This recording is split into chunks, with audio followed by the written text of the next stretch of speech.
Hello friends, gardening ഷെഫിൻ്റെ പുതിയ video ആണ് കേട്ടോ. അപ്പോൾ ഇന്ന് നല്ല ടേസ്റ്റി ആയിട്ടുള്ള ഒരു സ്നാക്കിൻ്റെ റെസിപ്പിയാണ്.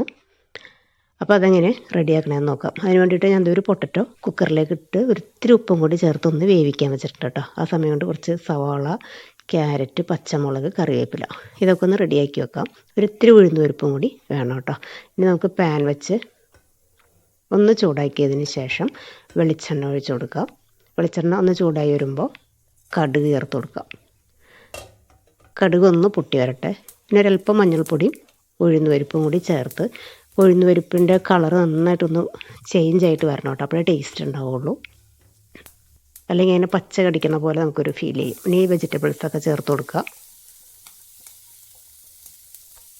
മുളക് പൊടിയൊന്നും ചേർത്ത് കൊടുക്കണില്ല കേട്ടോ. അപ്പോൾ അതുകൊണ്ട് തന്നെ പച്ചമുളക് ആവശ്യത്തിന് എരിവിനനുസരിച്ച് ചേർത്ത് കൊടുക്കുക. ഒരല്പം ഉപ്പും കുരുമുളകിൻ്റെ പൊടിയും കൂടി ചേർത്ത് കൊടുക്കാം. കുരുമുളകിൻ്റെ പൊടി പച്ചമുളകിൻ്റെ എരിവ് മാത്രമേ ഉള്ളൂ, അപ്പോൾ അതനുസരിച്ച് ചേർത്ത് കൊടുക്കാം.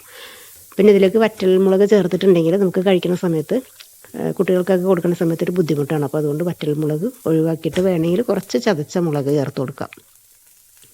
അപ്പോൾ നമ്മളിതിൽ ഒരു ഫില്ലിംഗ് ആയിട്ട് ചെയ്യണത് കൊണ്ട് തന്നെ ഈ കറിവേപ്പില ഇങ്ങനെ ഇടുന്നതിന് മുമ്പ് അത് ഞാൻ ഓർത്തില്ല. അപ്പോൾ കറിവേപ്പില ചെറിയ പീസാക്കിയിട്ട് നുറുക്കിയിടാനായിട്ട് പ്രത്യേകം ശ്രദ്ധിക്കണം കേട്ടോ. അപ്പോൾ ഞാൻ അതിൽ നിന്ന് എടുത്തിട്ട് ഇത് മുരിഞ്ഞ കറിവേപ്പില ആയതുകൊണ്ട് കൈ വെച്ച് പൊടിക്കുമ്പോൾ തന്നെ നന്നായിട്ട് പൊടിഞ്ഞ് കിട്ടുന്നുണ്ട്. അപ്പോൾ ഇങ്ങനെ ചേർത്ത് കൊടുക്കുക. അതല്ലെങ്കിൽ കട്ട് ചെയ്തിട്ട് ചേർത്ത് കൊടുക്കുക. ഇനി എല്ലാം കൂടി ഒന്ന് നന്നായി സോട്ട് ചെയ്യുക. ഒരുപാട് ഓയിലിൽ ചെയ്യേണ്ട ആവശ്യമില്ല കേട്ടോ. അപ്പോൾ ആ ഒരു ടൈമിൽ പൊട്ടറ്റോ നന്നായിട്ട് വെന്ത് റെഡിയായി വന്നിട്ടുണ്ട്. വെള്ളം ഒട്ടുമില്ലാതെ ഇതുപോലെ വേണം റെഡിയാക്കി എടുക്കാനായിട്ട്. ഇനി വേവിച്ച് വെച്ചിട്ടുള്ള പൊട്ടറ്റോ ചേർത്ത് കൊടുക്കുക. എല്ലാം കൂടി ചേർത്തിട്ട് നന്നായിട്ടൊന്ന് മിക്സ് ചെയ്യാം.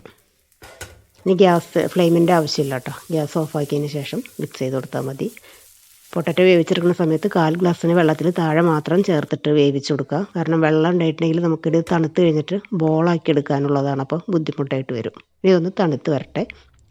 അപ്പോൾ ആ ടൈമിൽ ദോശ ബാറ്റർ ഇതുപോലെ എല്ലാവരുടെയും കയ്യിലുണ്ടാവുമല്ലോ. അപ്പോൾ ദോശയുടെ ബാറ്ററൊക്കെ ഉണ്ടാക്കാനായിട്ട് എല്ലാവർക്കും അറിയാം. അപ്പോൾ ലൂസായി പോകാതെ ഇതുപോലെ ഇഡലിയുടെ ആ ഒരു കൺസിസ്റ്റൻസിയിൽ വേണം ബാറ്റർ റെഡിയാക്കി എടുക്കാനായിട്ട് കേട്ടോ.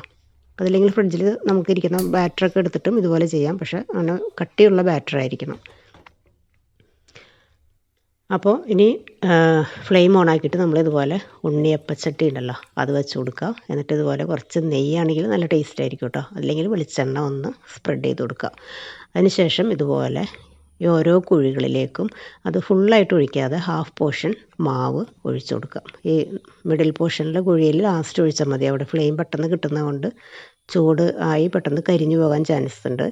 അതിനുശേഷം നമ്മുടെ ഈ പൊട്ടറ്റോ ബോൾസ് തണുത്തതിന് ശേഷം ബോളാക്കി എടുത്തിട്ടുണ്ട് കേട്ടോ. എന്നിട്ട് ഇതുപോലെ വെച്ച് കൊടുക്കുക. അതിൻ്റെ മുകളിൽ കവർ ചെയ്യുന്ന രീതിയിൽ ബാറ്റർ ഒഴിച്ച് കൊടുക്കുക. ഒരുപാട് കട്ടിയിൽ ഒഴിക്കരുത്. ഒരു 2-3 മിനിറ്റ് ഒന്ന് കവർ ചെയ്ത് വെച്ചിട്ട് ഇതുപോലെ തുറന്നിട്ട് തിരിച്ചിട്ട് കൊടുക്കുക. തിരിച്ചിട്ട് കൊടുക്കുന്ന സമയത്ത് നമുക്ക് അതിൻ്റെ മുകളിലേക്ക് കുറച്ച് ഗീ ചേർത്ത് കൊടുത്താൽ നല്ല ടേസ്റ്റ് ഉണ്ടാവും കേട്ടോ. അപ്പോൾ കോട്ടിങ്ങുള്ള പാനൊക്കെ ആണെങ്കിൽ ഇതുപോലെ വുഡിൻ്റെ ഒരു തവി വെച്ചിട്ട് ചെയ്ത് കൊടുക്കലായിരിക്കും നല്ലത്. എന്നിട്ട് ഓരോ സൈഡും ഇങ്ങനെ തിരിച്ചിട്ട് മൊരിയിച്ചെടുക്കണമെങ്കിൽ അങ്ങനെ എടുക്കാം. അതല്ലെങ്കിൽ ഒരു ചെറിയൊരു കളർ വന്നിട്ടും എടുക്കാൻ പറ്റും.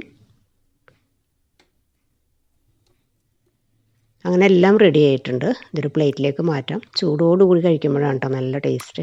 അങ്ങനെ വെറൈറ്റി ആയിട്ട് ബ്രേക്ക്ഫാസ്റ്റൊക്കെ സ്കിപ്പ് ചെയ്യണ കുട്ടികൾക്ക് ഇതുപോലെയൊക്കെ റെഡിയാക്കി കൊടുത്താൽ മതി. ദോശയുടെ ബാറ്റർ ഫ്രിഡ്ജിലുണ്ടെങ്കിൽ നമുക്ക് തലേ ദിവസം ഇതുപോലെ ഫില്ലിങ് റെഡിയാക്കി രാവിലെ കുട്ടികൾക്ക് ലഞ്ച് ബോക്സിൽ ഒരു 5 മിനിറ്റ് കൊണ്ടൊക്കെ റെഡിയാക്കാൻ പറ്റുന്ന നല്ല ടേസ്റ്റി ആയിട്ടുള്ള ബ്രേക്ക്ഫാസ്റ്റിനും അതുപോലെ ചായയ്ക്കും ഡിന്നറിനൊക്കെ കറിയൊന്നും ഇല്ലാതെ കഴിക്കാൻ പറ്റുന്ന സൂപ്പർ ടേസ്റ്റി ആയിട്ടുള്ള സ്നാക്കിൻ്റെ റെസിപ്പിയാണ്. ട്രൈ ചെയ്ത് നോക്കുക. നിങ്ങൾക്കും ഇഷ്ടപ്പെടും. വീഡിയോ കണ്ടുകൊണ്ടിരിക്കുന്ന സമയത്ത് വീഡിയോ നിങ്ങൾക്ക് ഇഷ്ടപ്പെടുകയാണെങ്കിൽ മറക്കാതെ ഒന്ന് ലൈക്ക് ചെയ്തേക്കണം കേട്ടോ. അതുപോലെ വീഡിയോ ഒന്ന് ഫ്രണ്ട്സിനും റിലേറ്റീവ്സിനൊക്കെ ഷെയർ ചെയ്ത് കൊടുക്കുക. കമൻറ്റ് ബോക്സിൽ കമൻറ്റ് അറിയിക്കുക. അടുത്ത വീഡിയോയിൽ കാണുന്നത് വരെ താങ്ക് യു.